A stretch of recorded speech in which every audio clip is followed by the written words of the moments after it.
Muy buenas noches, hermanos queridos. Gerardo Alfaro les saluda aquí.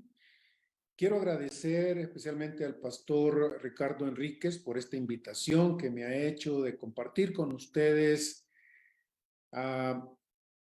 una de las áreas que creo yo son centrales, no solo para mí, sino para todo creyente en el Señor Jesús.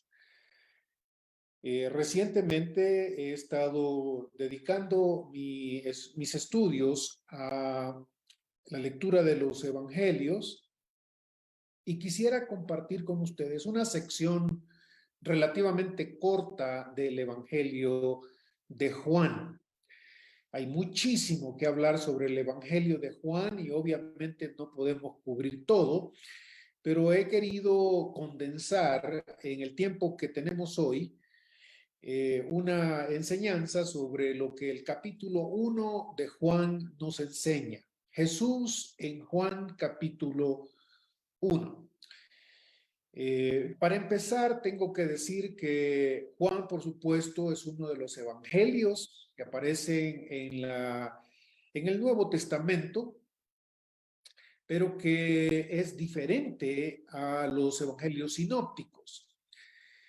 Déjenme decirle que cuando uno compara al Evangelio de Juan con Mateo, Marcos y Lucas, tenemos en este Evangelio varias diferencias importantes. Para empezar, el Evangelio de Juan es un evangelio que fue escrito, según los estudiosos nos dicen, cerca del año 90 del primer siglo. Y a diferencia de los sinópticos, Mateo, Marcos y Lucas, 3 evangelios, que fueron escritos, por supuesto, un par de décadas antes. El evangelio de Juan es importante con todo, porque nos va a decir cosas que los sinópticos no nos dicen. El evangelio de Juan complementa a los evangelios sinópticos. Se le llama sinópticos a estos otros 3 evangelios. Es una palabra un tantito rara para muchos, ¿no? Sinóptico significa con un solo ojo, porque cuando usted compara a Mateo, Marcos y Lucas, los compara con Juan, se dará cuenta que el orden que sigue Mateo, Marcos y Lucas es muy parecido y difiere un tanto del Evangelio de Juan. Es un recorrido de los evangelios sinópticos muy parecido y Juan tiene una versión y un énfasis diferente a los sinópticos. Algunos inclusive en la historia de la teología y del estudio de la Biblia no le han querido poner demasiada atención al evangelio de Juan porque lo consideran tardío, mientras que los evangelios sinópticos, piensan ellos, es un caso de evangelios más tempranos, más cercanos al Jesús que de verdad existió. Sin embargo, cuando uno lee el Evangelio de Juan, se da cuenta que la aproximación del autor que escribió Juan es diferente al de los sinópticos, tiene una perspectiva más profunda en ciertos sentidos. Recuerde usted que Juan fue escrito por el discípulo amado, tiene ciertas perspectivas que los otros evangelios simplemente no tienen. Habiendo dicho eso, y obviamente hay mucho más que decir sobre la diferencia del orden de los eventos, por ejemplo, que los sinópticos presentan y que el Evangelio de Juan presenta, habiendo dicho eso, es importante mencionar el contenido del Evangelio de Juan. El Evangelio de Juan, de acuerdo a su propia letra, dice haber sido escrito con el propósito de que nosotros creamos que Cristo, que Jesús es el Cristo, y que cuando creemos en eso, dice el Evangelio, tenemos vida eterna. Todo aquel que cree sinceramente lo que el Evangelio de Juan dice sobre Jesús, tiene vida eterna. El propósito del Evangelio de Juan no fue otro, sino proveernos información para que usted y yo podamos ser hijos de Dios y podamos también gozar de vida eterna. Cuando uno lee el Evangelio de Juan, 21 capítulos, encuentra que existe una estructura clara en la que hay tres partes centrales del Evangelio. La primera parte, en la que hoy nos vamos a concentrar, es el capítulo 1 del Evangelio de Juan, lo que se conoce como el prólogo del Evangelio, en donde se resume y se concentra prácticamente de una manera bien empacada todo el contenido que los otros 20 capítulos van a hablarnos sobre el Señor. Este capítulo es importante otra vez porque de una manera condensada, resumida, empaquetada, nos da todo lo que el Evangelio va a describir con mayor amplitud y con mayor detalle. Luego, después de este capítulo 1 del Evangelio, tenemos una sección que generalmente se conoce como el libro de las señales. Eso va desde el capítulo 2 de Juan hasta el capítulo 12 de Juan. En esta sección del Evangelio encontramos varios milagros del Señor Jesucristo que el Evangelio llama señales o signos. Son señales o signos que tratan de probar, evidenciar que el Jesús del que ellos están hablando es, o del que el Evangelio está hablando, es el Cristo, el Mesías, el enviado de Dios. Es el libro de las señales. Ahí, por ejemplo, aparecen bien tempranamente el milagro de las bodas de Caná de Galilea, el Señor Jesucristo vuelve el agua en vino. Ahí también aparece la sanación de aquel hombre de Capernaum que tiene a un siervo enfermo y que el Señor Jesucristo simplemente sana con su palabra, y varias otras señales importantes que aparecen en esa sección del Evangelio. Los primeros 12 capítulos, del capítulo 2 al capítulo 12, es el libro de las señales, diríamos. Del capítulo 13 hasta el capítulo 21 se le llama el libro de la pasión del Señor Jesucristo, en donde el Evangelio se concentra en darnos las últimas semanas y días del Señor Jesús, comenzando con el capítulo 13, en donde el Señor Jesús, ustedes recordarán, les dice a sus discípulos que deben imitarlo, él siendo el maestro, se coloca el delantal de siervo, lava los pies de los discípulos y les enseña, les exhorta a que lo imiten en ese sentido. Además de eso, por supuesto, está toda la historia de cómo él enfrenta sus últimas semanas como hombre antes de la cruz. Tenemos la cruz, la resurrección y los últimos diálogos del Señor Jesús en el capítulo 20 y el capítulo 21, en donde una vez más se nos dice quién es el Señor Jesús y cómo nosotros debemos aceptarlo, creerlo, apropiarlo. El Evangelio de Juan, hermanos y amigos que nos escuchan, es un evangelio importante porque nos da la esencia del evangelio al fin de cuentas. Y lo que quiero hacer en el capítulo 1 ahora, al empezar este resumen de lo que es Jesús, es precisamente concentrarme en eso. Quiero concentrarme en el Señor Jesús. Hay muchas otras cosas que se mencionan en el capítulo 1 y que quizás necesitarían un poquito de más explicación para más tarde. Pero el énfasis del apóstol Juan en Juan es que pongamos nuestros ojos, nuestra atención, nuestra mente, nuestro corazón en el Señor Jesucristo, sepamos quién es, sepamos cómo se llama, sepamos los títulos que tiene, sepamos las cosas que él ha hecho, para que de una manera casi intuitiva, casi automática, al pensar en él, al saber quién es él, al saber cómo se llama y qué hace, qué títulos tiene, de alguna manera el pensar en Jesús casi de automáticamente nos llama a identificarnos con él, a seguirle a él, a obedecerle a él. De tal manera que, aun cuando yo pudiera detenerme aquí en aplicaciones, digamos, sobre lo que significa el nombre, el título, la obra del Señor Jesús.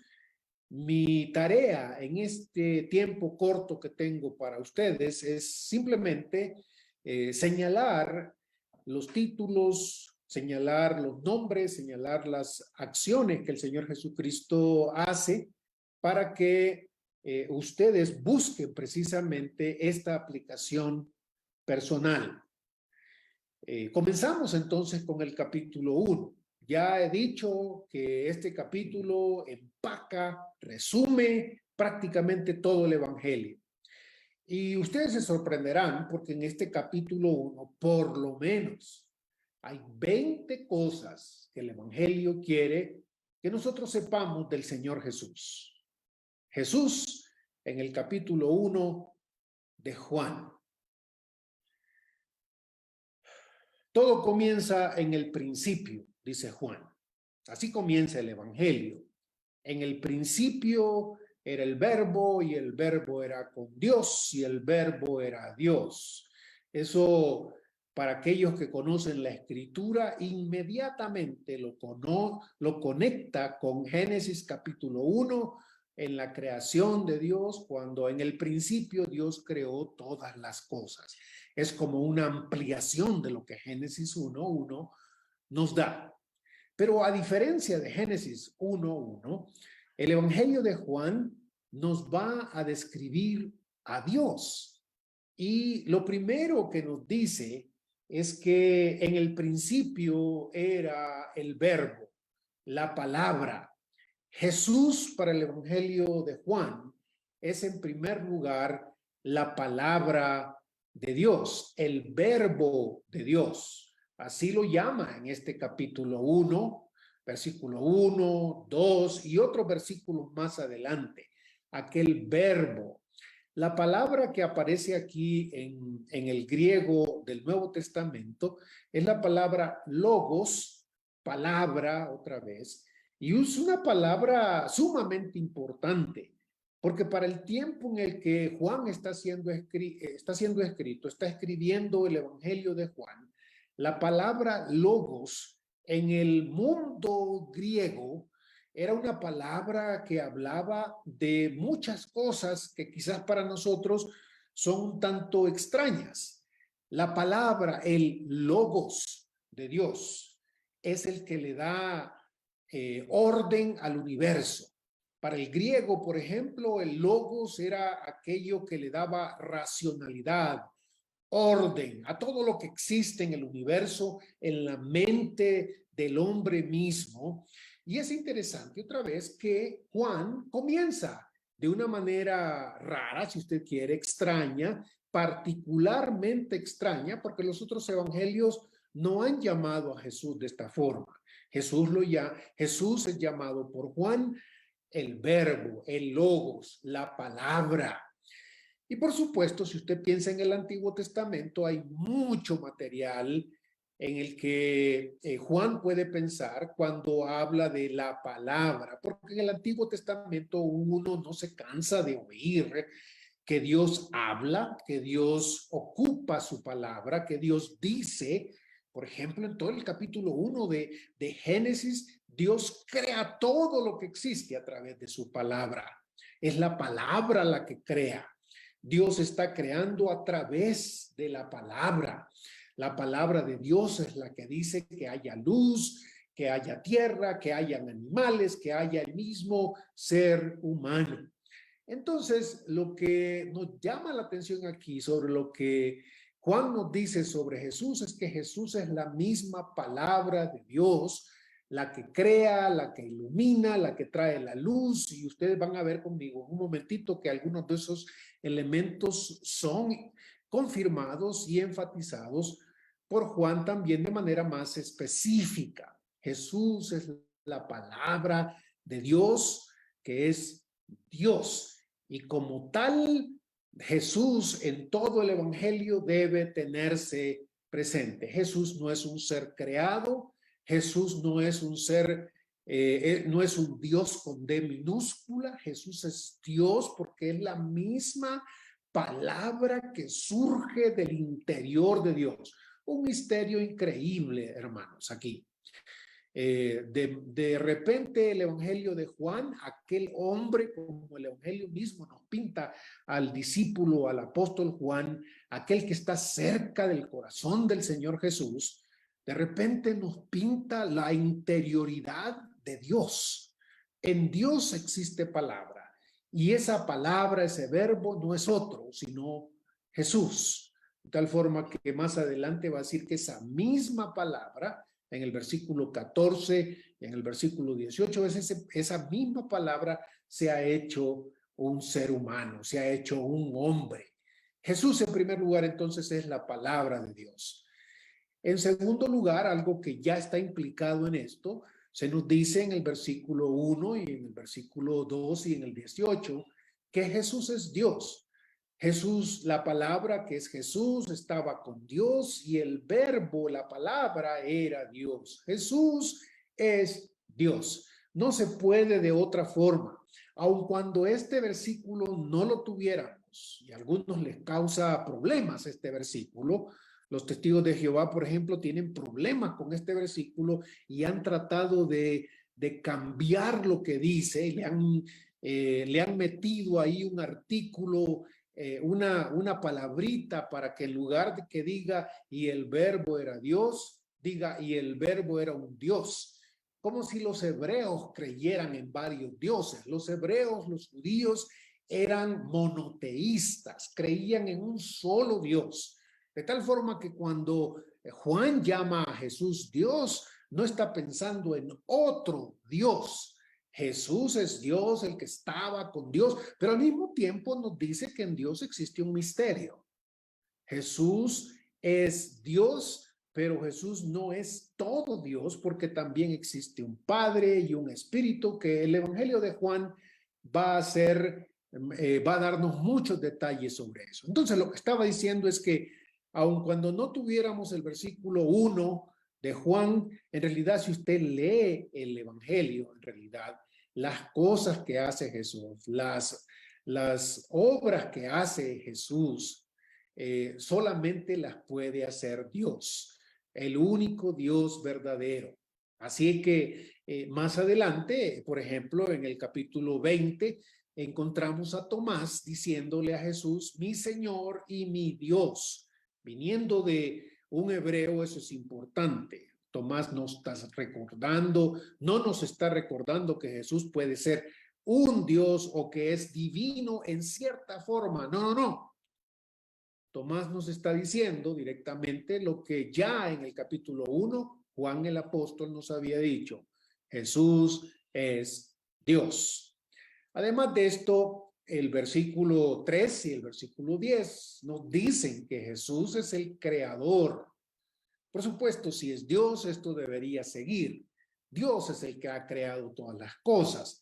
Si usted revisa el capítulo 1, versículo 3 y versículo 10, encontrará que Jesús es descrito aquí, la palabra, el verbo, como el que crea todo lo que ha sido creado.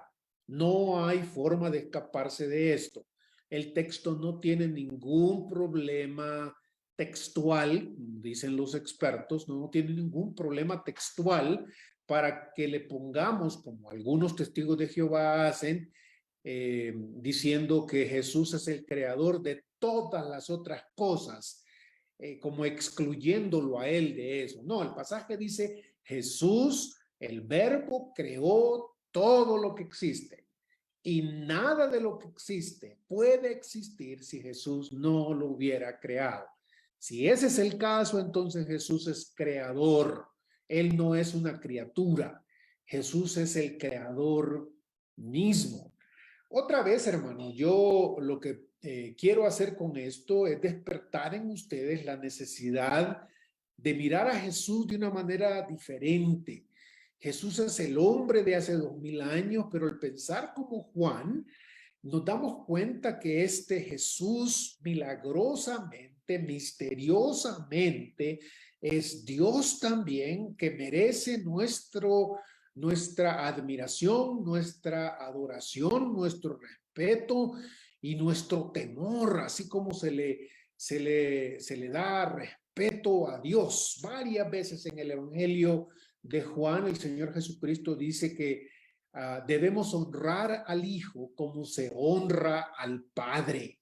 Es decir, y que esto es algo que Dios el Padre ha querido, que se honre a Jesús como se honra al Padre, como creador de todo lo que existe. Hablar de Jesús es hablar del creador de todo el universo, hablar del creador del ser humano, y precisamente eso nos lleva a la adoración. Junto con esto, el Evangelio nos dice que Jesús es la vida, una manera todavía más amplia y profunda para describir a Jesús.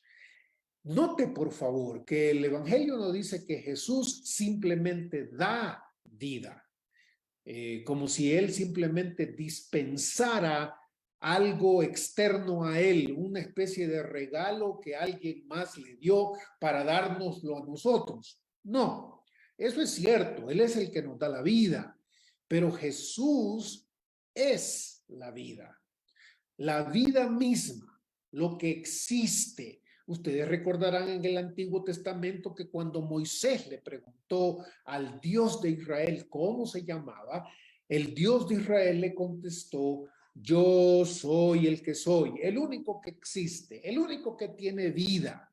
Llama la atención entonces aquí que el Evangelio de Juan llama a Jesús la vida. Y encontramos dentro del Evangelio varias veces en la que el Señor Jesucristo simplemente dice: yo soy la vida. Es la vida, esa fuerza vital que nos hace vivir, que nos hace existir, y no solo a nosotros, al universo, a los animales, a las plantas, a la misma tierra en su movimiento constante, la Vía Láctea y el universo en su grandeza es sostenido porque existe alguien que, de acuerdo con el Evangelio de Juan, es la vida. Si eso no es suficiente, el Evangelio también dice que Jesús es la luz. La luz. Capítulo 1, versículo 4, versículo 5, versículo 9. La luz. Jesús es la luz de los hombres, la luz verdadera que ilumina a todo hombre. Venía a esta tierra, dice Juan en estos primeros versículos de su Evangelio. La luz que alumbra a todo hombre, la luz verdadera, dice Juan. Esto nos hace pensar una vez más en el capítulo 1 del libro de Génesis, en donde Dios, una de las primeras cosas, si no la primera cosa que hace es dar luz, es alumbrar. Pero en el Evangelio de Juan, la palabra luz tiene una connotación teológica que significa simplemente aquel que nos hace entender la realidad tal cual es. Aquel que no tiene a Jesús y por ende no tiene la luz, no puede ver la realidad tal cual es. Todos los otros seres humanos que no tienen a Jesús, que no quieren a Jesús, que no aceptan a Jesús, no importa cuán letrados sean, cuán inteligentes sean, cuán capaces sean, viven en oscuridad otra vez. Una de las cosas que el Evangelio de Juan repite, inclusive en aquel evento cuando, si ustedes recuerdan este gran milagro del Señor Jesús, cuando sana precisamente a un ciego, lo sana a este ciego, y al sanarlo al ciego, el hombre que había nacido ciego mira y ve en ese contexto la luz, ¿no es cierto? Y luego los fariseos, los letrados, los académicos, los inteligentes, los religiosos, que cuestionan a aquel hombre que había sido ciego, cuando se confrontan con Jesús y le preguntan si él está hablando de las tinieblas como algo que ellos son los que experimentan las tinieblas, Jesús simplemente les responde que ellos están en tinieblas porque consideran que no necesitan a Jesús.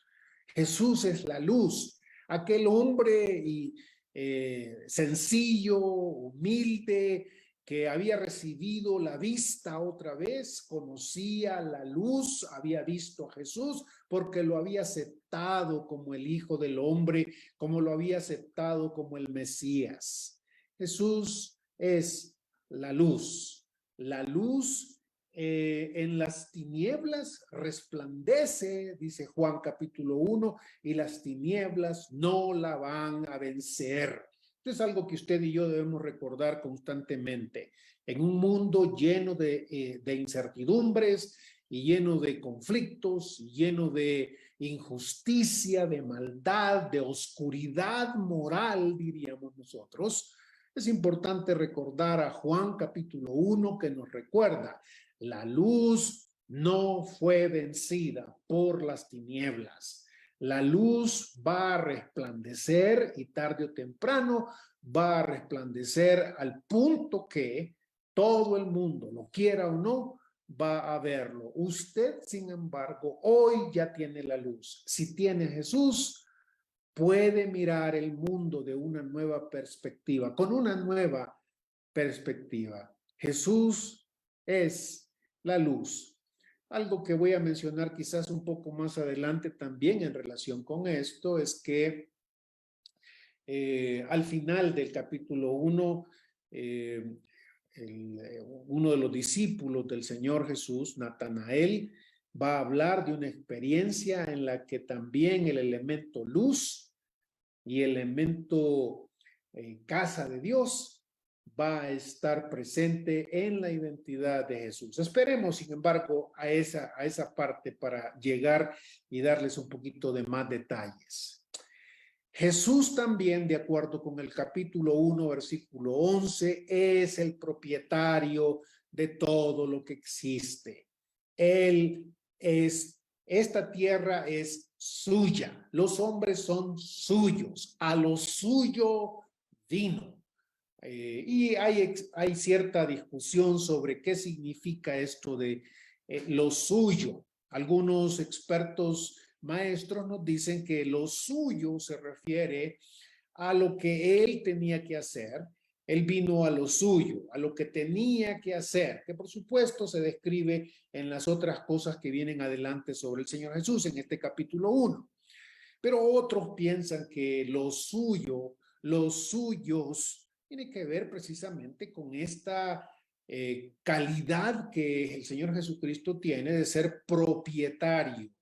En el mundo estaba y el mundo por él fue hecho. A los suyos vino, así traduce la Biblia de la Iglesia en América. A los suyos, lo que le pertenece. Jesús es mi propietario. Yo vivo para Jesús, consciente o inconscientemente, aunque el apóstol Pablo ya en 2 de Corintios capítulo 5 nos dice que nosotros deberíamos conscientemente vivir para Jesús, porque Él vivió, murió y resucitó para que a todos aquellos, dice el apóstol Pablo en este caso, para que todos aquellos que viven por Él, vivan para Él, porque Él nos amó y murió por nosotros.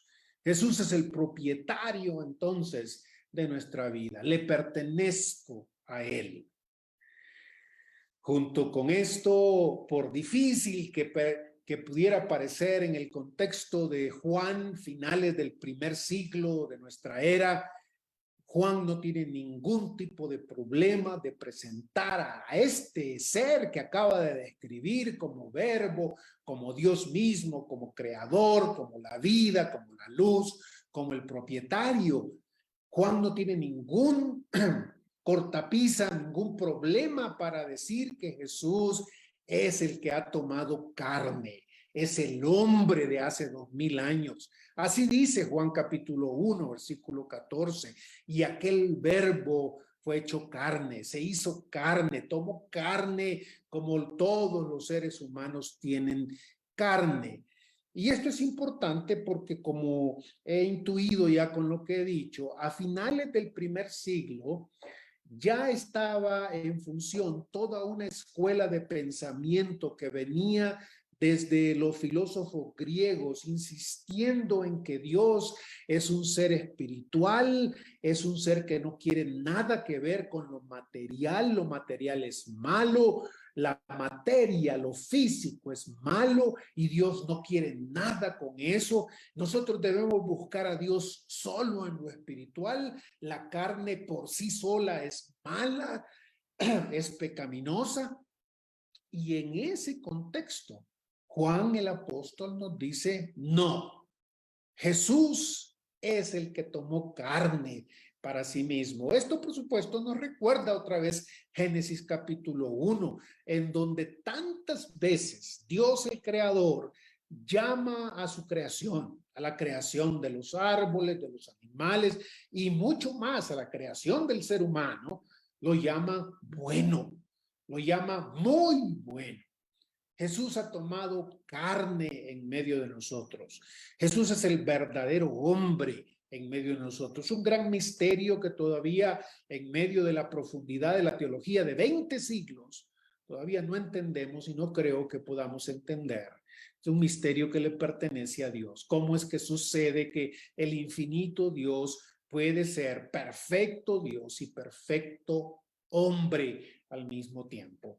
Pero la palabra que aparece ahí es importante, carne, nuestro físico. No es apariencia, no es ilusión. El Jesús de hace 2000 años es medible por la historia secular también, vivió en medio de nosotros, sintió en medio de nosotros, vio en medio de nosotros, se cansó en medio de nosotros.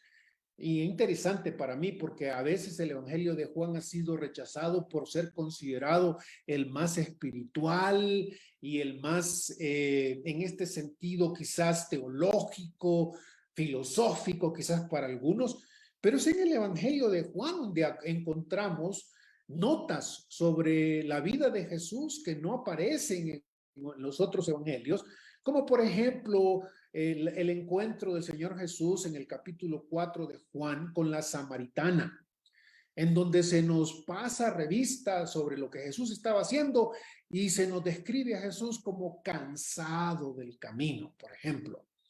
Jesús cansado del camino llega al pozo de Jacob. ¿Cansado? El verbo, el Dios verdadero, el único creador de todo lo que existe, la vida misma. Sí, porque el misterio de la encarnación requiere no solo que Jesús sea Dios completo, sino hombre completo. Este es Jesús, nuestro Jesús.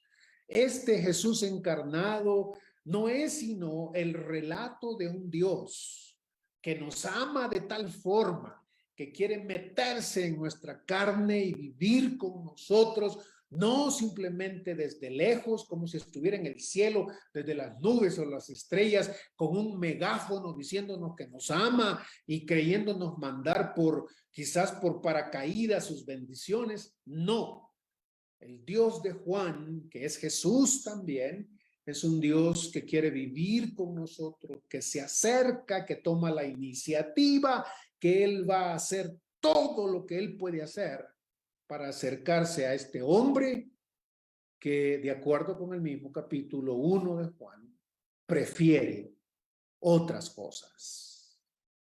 Este es el Jesús encarnado de Juan capítulo 1. Avancemos, mire, aquí ya tenemos por lo menos 7 cosas que he dicho.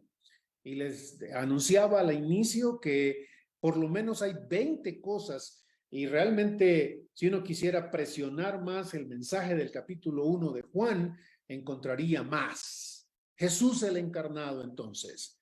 Jesús, Hijo único de Dios, en el versículo 14. El único Hijo de Dios, el monogenes de Dios, el que comparte la genética de Dios, diríamos hoy. El que es uno con Dios. ¿Cuántas veces el Señor Jesús no va a decir en el Evangelio de Juan, Dios el Padre y yo somos uno? Aquí en el versículo 14, a él se le llama el monogenes de Dios. Con Dios el Padre son uno en esencia. genéticamente, si se pudiera hablar de Dios, y ustedes recordarán, hermanos queridos, no tengo tiempo para eso, pero de todas maneras, ustedes recordarán que cada vez que hablamos de Dios, nuestras palabras no son suficientes.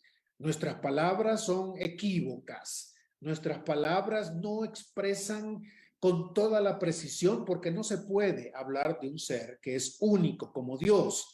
La manera en que nosotros hablamos y describimos nuestra realidad tiene que ver precisamente con nuestra propia experiencia y lo hacemos a través de comparaciones. Comparamos cosas con otras cosas y decimos, esta cosa es así porque se parece a la otra. Pero en el caso de Dios, estamos frente al misterio último de la realidad de un ser que es único y que no tiene comparación. Y en esa realidad, de todas maneras, Dios ocupa ciertas palabras para que entendamos algo de su realidad. Y al hacerlo nos dice que en Dios hay un Padre y hay un Hijo que es único, que le pertenece a Dios y que es de la misma sustancia de Dios. Esto sería suficiente para adorar al Señor Jesucristo con todo lo que tenemos. Avancemos con todo. Esto era en el principio y hemos descrito a Jesús no solo como preexistente, sino como Dios mismo. Las características que Juan le ha dado a Jesús son características que nos hace pensar no solamente como Jesús, el ángel, así otra vez como algunas sectas quieren presentarlo, el gran ángel. Los testigos de Jehová otra vez piensan en algunos de sus escritos que Jesús es el Miguel del Antiguo Testamento. Eso va en contra de toda la evidencia que Juan nos presenta aquí y directamente va en contra de evidencia como la que aparece, por ejemplo, en Hebreos capítulo 1, donde el escritor de Hebreos capítulo 1 nos dice, ¿a quién de los ángeles le dijo Dios, tú eres mi hijo? Siéntate a la diestra. En el principio, Dios hablándole al Hijo, en el principio tú, oh Dios, fundaste los cielos y la tierra. Ellos se envejecerán, pero tú permaneces el mismo. Esas son las palabras de Dios el Padre para Dios el Hijo. Esto es lo que hemos visto, pero ahora en el presente, Jesús también para Juan tiene ciertos títulos y cierta funcionalidad que nos ayude a apreciar todavía más lo que Él es. Jesús, dice Juan, es el que es lleno de gracia y de verdad. Lleno de gracia y de verdad. Gracia es regalo. Jesús es el que trae los regalos de Dios. El gran regalo de Dios no es otro sino Jesús, que viva con nosotros, que nos entienda desde aquí abajo, que muera con nosotros, que sufra con nosotros, que llore con nosotros. Juan es el que nos dice, por ejemplo, que Jesús llora con la muerte de un Lázaro en el capítulo 11, que ha muerto. Y lo interesante para mí cada vez que paso, y esta semana tuve el privilegio otra vez de leer el Evangelio de Juan en su totalidad. Y uno se sorprende, por ejemplo, cuando mira que Jesús llora con la experiencia de María y de Marta porque su hermano ha muerto y llora aún sabiendo que él minutos después va a resucitarlo. Este es un regalo de Dios para nosotros, un Dios que nos entiende, que sufre, que vive, que siente con nosotros.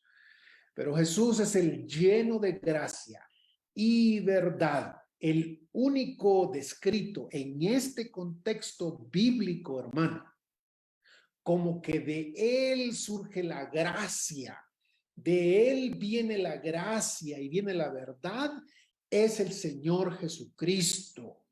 En los evangelios, a María, por ejemplo, se le llama llena de gracia, pero en el contexto de Lucas y Mateo, no es el mismo contexto de Juan capítulo 1. En aquel contexto de María es Dios, María, tienes que entender esto, Dios te ha dado gracia, te ha llenado de favor, Tú eres favorecida, María, más que cualquier otra mujer. Dios te ha favorecido. En el caso de Juan capítulo 1, sin embargo, el contexto es de Jesús que tenemos la gracia. Él es el que da la gracia, no el que ha recibido gracia, sino el que da la gracia. Y de él, dice Juan, recibimos gracia sobre gracia, regalo tras regalo. Todo lo que los seres humanos tienen de bendición de parte de esta creación, de parte de su vida, el alimento, la vista, el oído, el sentir, el vivir propiamente, el aire, el oxígeno, todo esto proviene del Señor Jesucristo. Con razón el apóstol Pablo en Hechos capítulo 14 y capítulo 17, va a hablar de un Dios en el que nos movemos, en el que caminamos, del que no podemos apartarnos porque está tan cerca de nosotros. Jesús es el que está lleno de gracia y por él, precisamente de él procede toda bendición a los seres humanos. De él recibimos gracia sobre gracia y él está lleno de verdad. Y esto es interesante otra vez porque para los evangelios, en el capítulo 1 de Juan en este caso, y en el primer siglo de nuestra época de la iglesia, en el contexto hebreo del que se nutre el Nuevo Testamento, la palabra verdad significa fidelidad, pero significa también realidad. Todo lo demás que se puede decir del universo se hace pálido ante la verdad, la realidad de Jesús. Por eso cuando Jesús habla con la samaritana en el capítulo 4 de Juan, y la samaritana le dice, nosotros sabemos que debemos adorar a Dios en el monte Gerizim, y ustedes los judíos dicen que se debe adorar a Dios en Jerusalén. Jesús le contesta, pues los judíos saben mejor que los samaritanos. La salvación proviene de los judíos. Pero te digo que el tiempo es y ahora es en el que los verdaderos adoradores adorarán a Dios en espíritu y en verdad otra vez. Ni Gerizim, ni el templo de los samaritanos, ni el templo de los judíos, con todo lo bueno que pudo haber tenido, porque Dios mismo lo guió, porque Dios mismo lo ordenó, pueden ser comparados con la cercanía que Jesús trae de Dios a nosotros. A Dios se le adora en Jesús principalmente. Ya no hay un templo, ya no hay una tierra más santa que otra. A Jesús se le busca para adorar a Dios en verdad, porque Él es la realidad más cercana que tenemos de Dios, el lleno de gracia y de verdad. Yo soy la verdad. Otra vez en el Evangelio de Juan más adelante, capítulo 14. Jesús también es el pleroma, de acuerdo con el versículo 16 del capítulo 1. Si ustedes tienen sus Biblias ahí, dice el versículo 16, y de su plenitud todos hemos recibido gracia sobre gracia o gracia en abundancia, significa eso. Esa palabra pleroma es importantísima. Los protonósticos, más tarde en el siglo segundo, los gnósticos hablaban de una tal pleroma. Este era el cielo de los cielos, el lugar en donde el ser espiritual del hombre encuentra la satisfacción completa. Este es el cielo, el paraíso, el lugar donde está el último lugar de ascenso de todos los seres espirituales. Y los padres de la iglesia, los discípulos de los apóstoles, los discípulos de Juan en especial, nos cuentan cómo Juan, el escritor del Evangelio, tuvo algunos contactos con ciertos gnósticos de su tiempo, que por cierto para ellos nos cuentan, Juan los tenía como herejes precisamente. Y ellos que ocupaban esa palabra pleroma y que según ellos se encontraba en otro lugar y que el cristianismo no proveía esto, Juan, el que conoce a Jesús, nos dice, Él es la plenitud, Él es la pleroma. Esta es la palabra griega que aparece aquí en el texto bíblico. Jesús es el pleroma, la satisfacción completa, el desarrollo completo y total.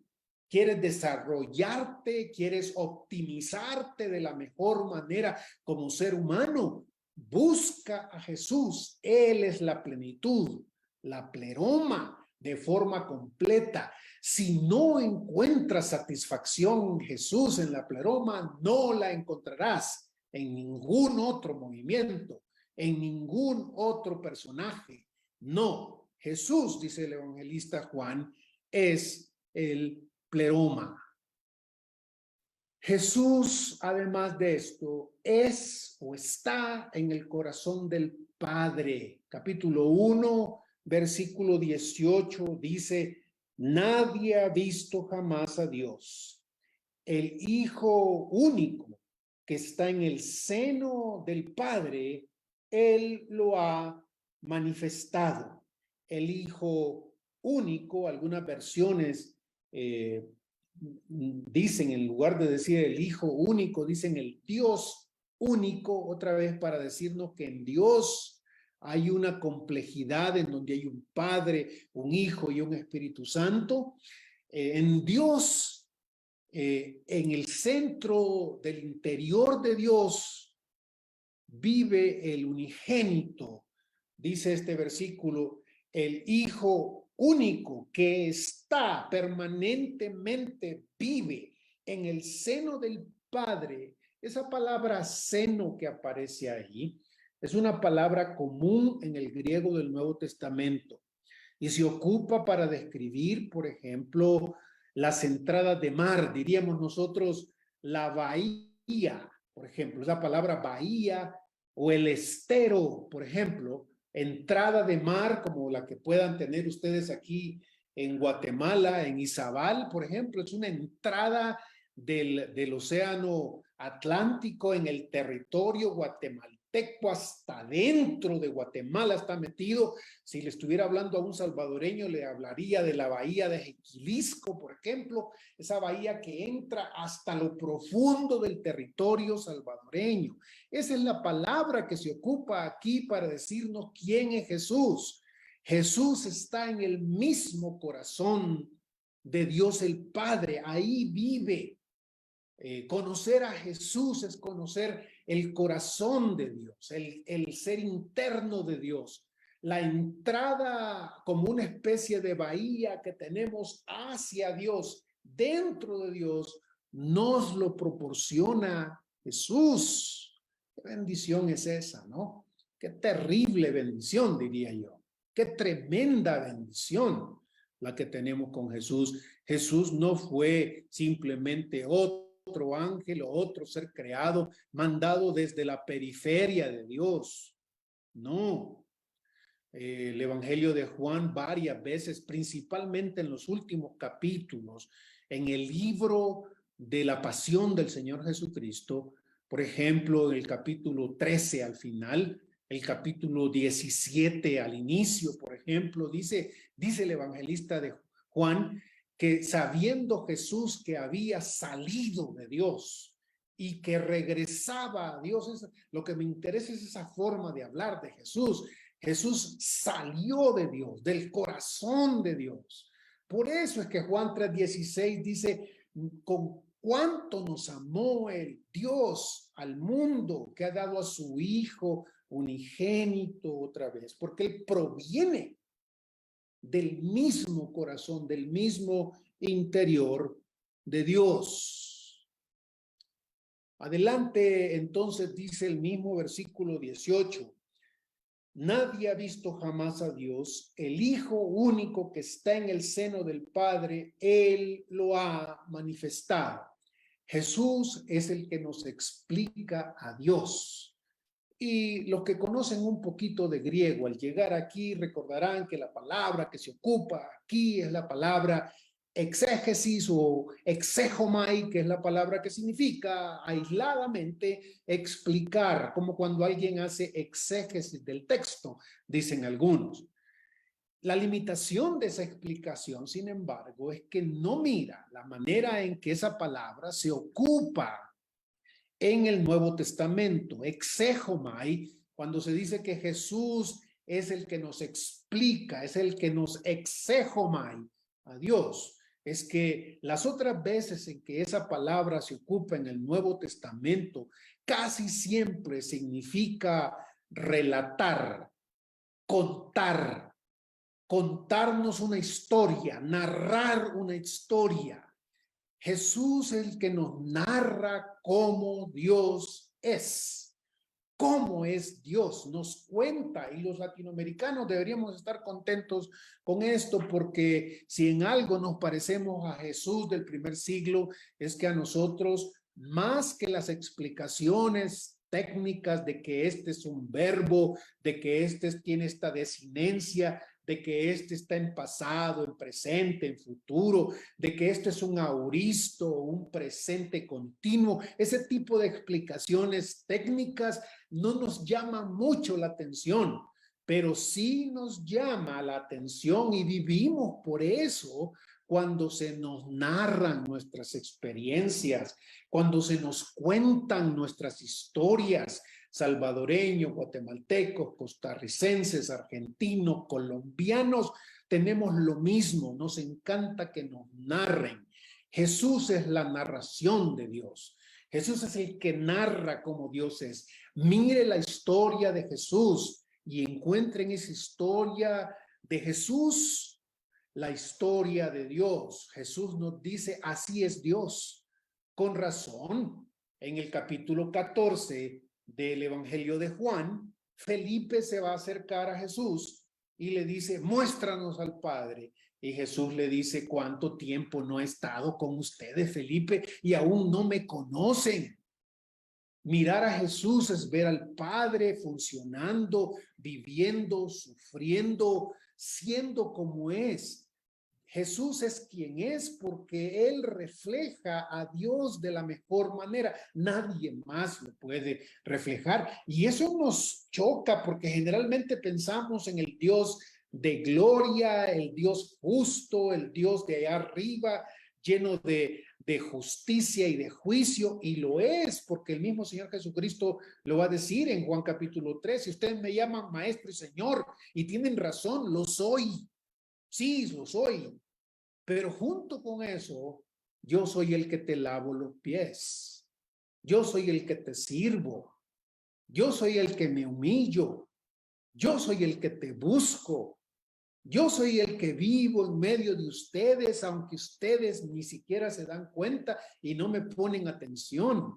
Este narrar de Dios es el que encontramos en Jesús. Qué profundo misterio. Nuestro Dios es un Dios humilde. Cuando Jesús dice, aprendan de mí, que soy manso y humilde de corazón, en esencia, dice el Señor Jesús, yo soy humilde. ¿Dios es humilde? En ese sentido, claro, así nos lo ha explicado Jesús. Por eso es que se atreve el Señor Jesús a decirle a sus discípulos, si ustedes creen en Dios, deben creer también en mí. Crean en Dios como crean en mí, crean en mí como crean en Dios. Esta manera de mirar a Jesús nos revoluciona muchas ideas que a veces tenemos de ese Dios soberano, de ese Dios aplastante, de ese Dios tan santo que no quiere relacionarse con nadie. Sí, Dios es santo, sí, Dios es soberano, sí, Dios es rey, sí, Dios es justo, pero paradójicamente todas esas cosas se evidencian mejor en la persona del Jesús que vive con nosotros, del Jesús que quiere dejar su trono y que quiere vivir con nosotros, que pasa por ese proceso que describe la palabra de Filipenses capítulo 2, kenosis, es el Dios que se quiere despojar, muy parecido a lo que aparece en Juan capítulo 13, que se quita su túnica de maestro y de señor y se ciñe un delantal. Jesús no se hace hombre a pesar de ser Dios. Jesús se hace hombre precisamente porque Dios es así. Y eso nos llena de adoración más que de otra cosa. ¿Cómo es posible que seamos nosotros, los seres humanos, los que seamos los arrogantes, los que queremos subir y subir y subir, aplastando a los demás, queriendo tener la gloria a nosotros? El Señor Jesús otra vez rechazando y reprochando a sus discípulos, les dice: no busquen la gloria de los hombres, busquen la gloria de Dios. Así, Dios es así. Por eso no me interesa tener un puesto, no me interesa tener gloria o que me digan los hombres que soy grande y que soy el mejor de los pastores o de los predicadores o de los profesores o de los profesionales, o usted póngale lo que quiera hacer así. No, porque Jesús nos ha explicado al Dios, nadie más lo ha visto, Jesús lo ha explicado tal como Él es. Y con todo y esto, cuando llegamos a la segunda parte del capítulo 1, Juan el Bautista, en este caso, el testimonio de Juan el Bautista, ya les he dicho, hermanos, que yo no tengo tiempo hoy para hablarles de lo que nosotros, de acuerdo con el capítulo 1 de Juan, deberíamos hacer ante la realidad que Jesús es. Por ejemplo, lo que Juan el Bautista evidencia cuando se confronta con Jesús. No tengo tiempo para eso, pero en este contexto, cuando a Juan se le pregunta quién es Jesús, él no tiene ningún tipo de pelo en la lengua para decir Jesús es el más digno de todos. Juan 1:27, yo no tengo la dignidad ni siquiera de atarle las correas de los zapatos. Eso llama la atención profundamente porque Juan era tenido en gran estima por el pueblo de Israel y por el mismo Señor Jesús. Si usted lee al Señor Jesús en los evangelios, recordará que Jesús dijo que no había existido otro hombre más grande antes de Jesús que Juan el Bautista. Y sin embargo, Juan el Bautista, al confrontarse con Jesús, simplemente dice: yo no soy digno ni siquiera de atarle los zapatos a este que viene detrás de mí. Es primero que yo. Él es el que debe crecer y yo debo menguar. Esta historia que debería ser la nuestra. Jesús debe ser exaltado, yo debo menguar. Jesús debe ser el que la gente conoce, no al predicador no a este maestro ínfimo, microbio, aún menos que microbio delante de Jesús. Jesús es el más grande de los dignatarios. A él sea la gloria. Juan el Bautista no tiene ningún tipo de problemas reconociéndole. Los discípulos de Juan sí tenían algún tipo de escrúpulo. Juan, ¿qué está pasando? El que tú dijiste se está bautizando allá y la gente se nos está yendo. Y Juan, estando centrado, conociendo a Jesús mejor que sus discípulos, dice: yo se los dije, yo me gozo en que Él crezca y que yo baje. Que esa sea también nuestro llamamiento. Jesús, ya casi nos acercamos al final de nuestra plática aquí, es, de acuerdo con Juan capítulo 1 también, el Cordero de Dios. Varias veces Juan el Bautista y Juan el Evangelista llama a Jesús el Cordero de Dios. Capítulo 1, versículo 29, versículo 36. Para un judío, obviamente, esa palabra tenía dos resonancias, dos ecos importantes. El primero de ellos se encuentra en el libro de Génesis, en donde Abraham, ofreciendo a su hijo, encuentra la provisión de Dios en el cordero que Dios provee para que salve a Isaac, e Isaac no muera como Dios le había pedido a Abraham. Y el otro eco de todo el Antiguo Testamento propósito es ese cordero o esos corderos, cientos, miles de corderos inocentes que fueron ofrecidos a Dios para que Dios perdonara el pecado de Israel por un año.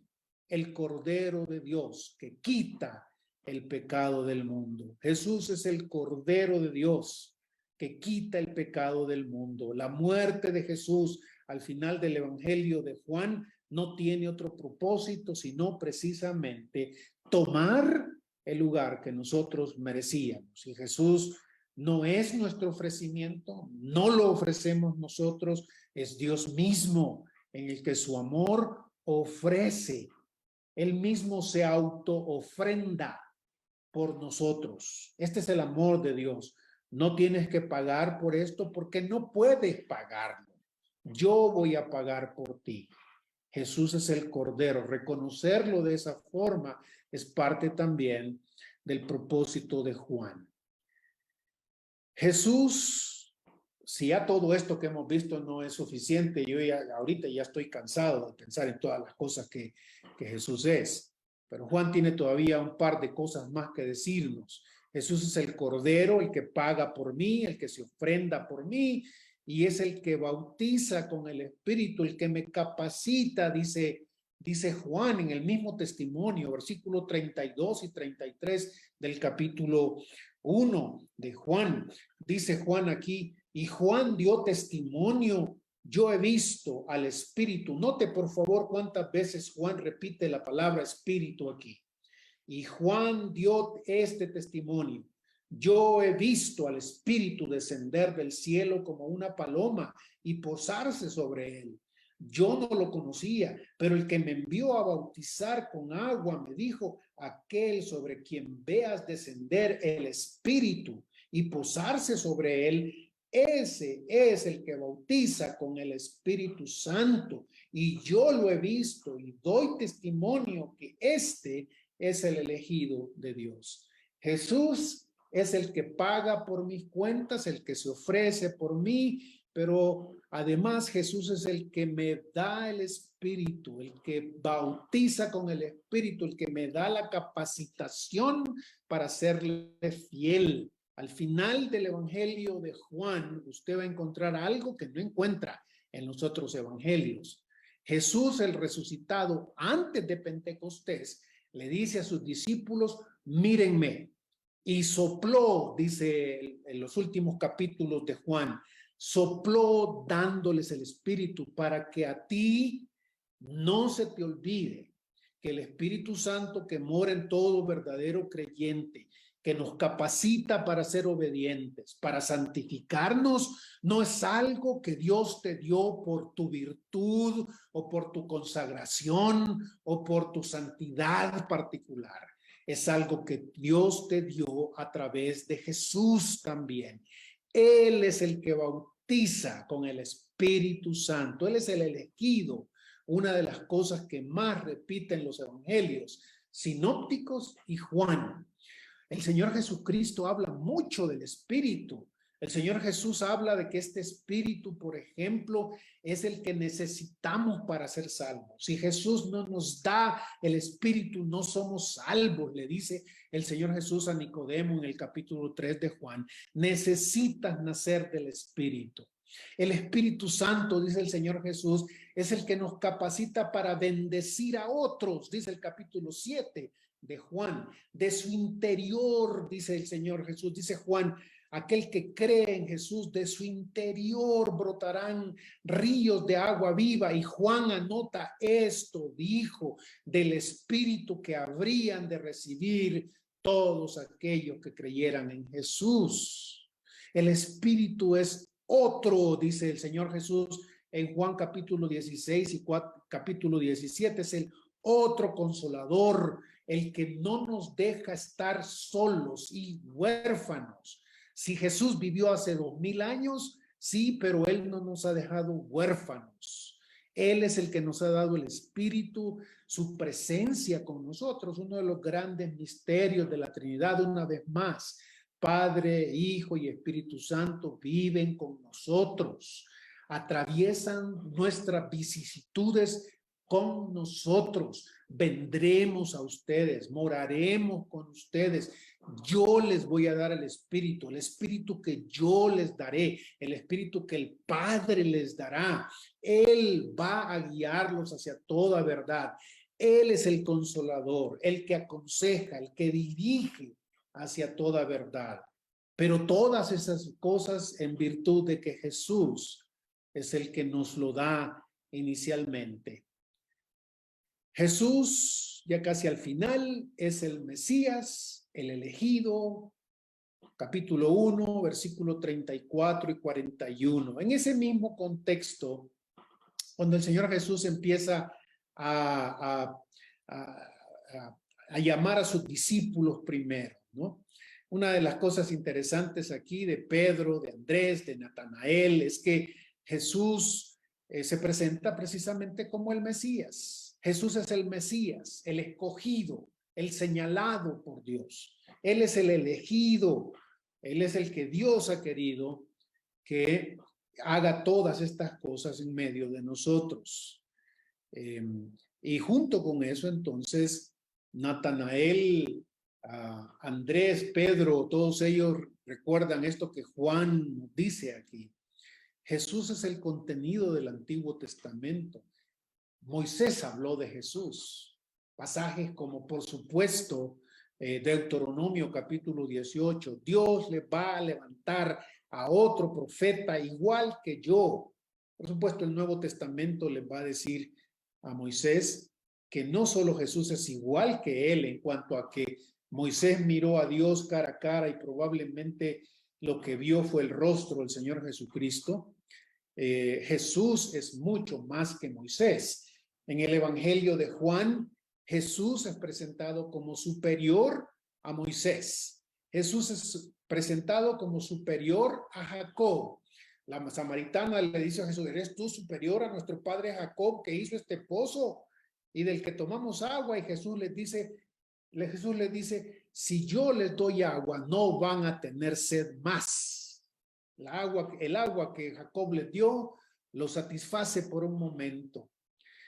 Y más adelante, el Señor Jesús en su confrontación con los fariseos, les dice, los fariseos le dicen, no tienen ni 50 años y has conocido a Abraham. Y Jesús les dice, antes que Abraham fuese, yo soy. Jesús es superior a Moisés, a Jacob y a cualquier otro personaje, aún Abraham, el padre de la fe.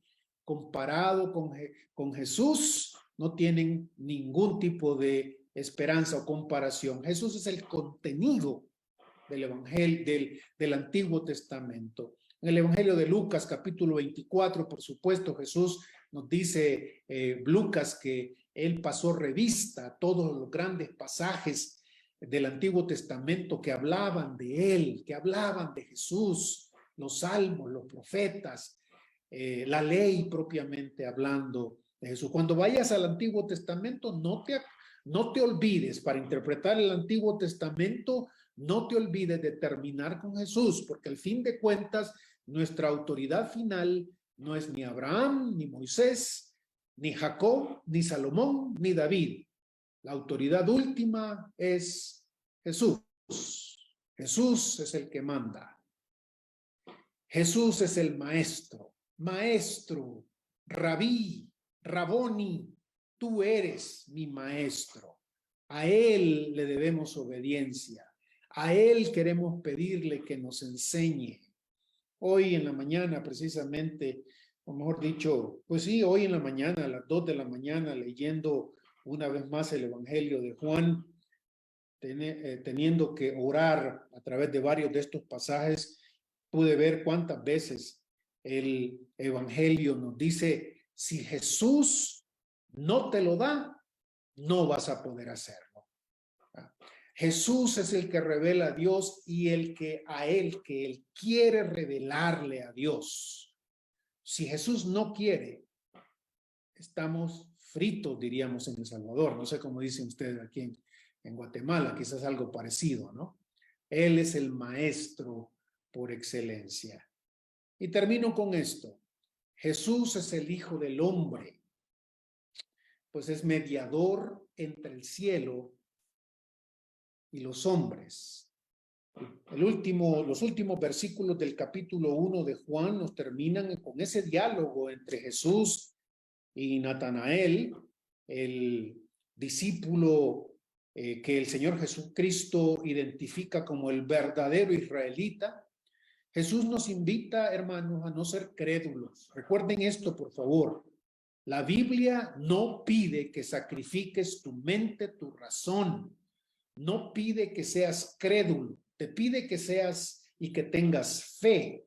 Cuando Natanael viene con Jesús porque su hermano lo ha llevado con él, Natanael, la primera reacción es, ¿puede venir alguien bueno de Nazaret? Y uno, en lugar de encontrar una reprimenda de parte de Jesús para con este discípulo, encuentra una alabanza. Aquí viene este es un verdadero israelita en el cual no hay mentira, en el cual no hay engaño. Y con este Natanael, otra vez, Jesús entabla este tipo de diálogo profundo, porque en ese diálogo profundo Jesús le muestra que él puede ver más allá de sus limitaciones humanas. Cuando estaba bajo la higuera, te vi sobrenaturalmente antes de que sus ojos naturales se posaran sobre este nuevo discípulo. Jesús ya había visto a este hombre descansando a la sombra de una higuera, y a la luz de lo que nos dice esos últimos versículos del capítulo 1, podemos pensar que quizás este hombre estaba meditando en ese pasaje de Génesis 28, versículos 12, 13 y 19. Si ustedes recuerdan, es el pasaje en donde Jacob llega a este lugar que inicialmente se llama Luz y que luego va a ser llamado Betel, por lo que Jacob ha hecho. Luz, por supuesto, ustedes saben qué significa. Betel significa puerta de Dios, algo que en el Evangelio de Juan Jesús va a decir, yo soy la puerta. Pero en el contexto de Génesis 28, Jacobo tiene un sueño y ve una gran escalera, una escalera que une el cielo y la tierra. Y sobre esta escalera descienden los ángeles una y otra vez. Yo todavía recuerdo un canto, ¿no? Que va expresando esa visión. Ángeles que subían, ángeles que bajaban.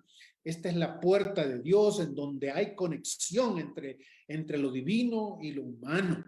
Pero lo interesante aquí, en el diálogo que Jesús tiene con este discípulo, es que Jesús termina el capítulo 1 diciendo, les aseguro que verán el cielo abierto y a los ángeles de Dios subir y bajar sobre el Hijo del Hombre. Parece que Jesús no solamente es la puerta, Jesús además es la escalera que Jacobo miró en Génesis 28. Ese vínculo precioso y único entre el cielo de Dios y nuestra realidad humana. Este que hace que las bendiciones fluyan a través de sus servidores, los ángeles, para su pueblo y que nos bendiga. ¿Crees que ya porque Dios te hizo un milagro en el pasado, como el milagro que Jesús hizo aquí con este discípulo, de verlo antes de conocerlo? Jesús le dice, cosas más grandes vas a ver de aquí en adelante. El cielo está abierto. Jesús es la escalera sobre la que el cielo se comunica con la tierra. Hermanos, más de 20 cosas aquí sobre quién es Jesús. Suficiente para que tú y yo nos rindamos y nos pongamos de rodillas agradecidos por lo que Jesús es para nosotros. Medita en estas 20 cosas y decide cómo vas a honrar mejor a este Dios tuyo que se llama Jesús, este Dios trino que incluye Padre, Hijo y Espíritu Santo, que nos ha revelado Jesús, el unigénito, el Mesías, la palabra, el Maestro, el contenido del Antiguo Testamento, y todas las cosas que hemos visto. Permítame orar por usted. Padre, muchas gracias por tu Hijo Jesús. Gracias por tantas cosas que nos has dado a través de él. Señor, no nos alcanza la imaginación para pensar lo importante que Jesús es para nosotros. Palabra tuya, creador, sustentador, luz, vida, maestro, contenido del Antiguo Testamento, escalera, contacto entre tú y nosotros, bendición, Cordero de Dios, el que da el Espíritu Santo. Muchas gracias, Señor, por Jesús. Señor, es nuestro deseo responderte en fidelidad, en verdad, Señor, queriendo ser estos discípulos que tú quieres que seamos para ti. Oro por mis hermanos, aquellos que me escuchan de la Iglesia Bíblica El Camino y aquellos que también nos miran a través de Facebook. Señor, en donde estén, en el nombre de Jesús, permite que esta palabra toque su corazón y les permita, Señor, a todos mis hermanos servirte con corazón humilde, agradecido, sabiendo que tenemos un gran Dios que ha mostrado un amor incomparable al darnos a este glorioso Jesús, palabra de Dios, verbo de Dios, vida, salvación, luz, puerta y contenido de lo que tú eres para nosotros. En el nombre de Jesús, nuestro Señor, oramos. Amén.